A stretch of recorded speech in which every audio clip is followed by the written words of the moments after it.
YouTube ସେ ଶୁଣିଲି ତମେ ତମେ ସଫଳ ପାଇଁ କୋଉଠିକି ଯାଇଥିଲ? ଛକକୁ 5 ଟଙ୍କା ସଫଳ ପାଇଁ ଛକକୁ ଗୋଟେ କିଲୋମିଟର।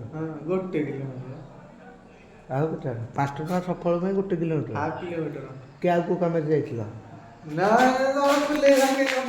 ଆଉ କହୁନ ମୂର୍ତ୍ତି ଯାଇଥିଲି ମାନେ ମୁତିଆ ପାଇଁ ବି ଛକକୁ 1 କିଲୋମିଟର ଗାଡ଼ି ନେଇକି। ହାଫ୍ କିଲୋମିଟର ଚପଲ ପାଇଁ ଯାଇଥିଲି ମାଲିକ ଖାଇକୁ ତମ ପାଇଁ ଗୋଟେ ଅରିଜିନାଲ ଥାର୍ଟି ଆଣିବାକୁ ପଡ଼ିବ। ଆଉ ସବୁ ଗାଧୋଇବାକୁ କୋଉଠିକି ଯାଅ? ଘରଠୁ କେତେ କିଲୋମିଟର ଗାଧୋଇବାକୁ ଯାଅ? ଗାଧୋଇବାକୁ କେତେ କିଲୋମିଟର ଯାଅ? ସୁଇମିଂ ପୁଲରେ କ'ଣ ତମକୁ ଲାଜ ଲାଗୁଛି? ଆଉ ବନ୍ଦ ହେଇଯାଇଯିବ। ଆଉ କ'ଣ କ୍ୟାମେରା ଅନ୍ ଅଛି? ତମ ଭିଡ଼ିଓ କିଏ କରିବ? ନାଳେଇ ବାଟିଟା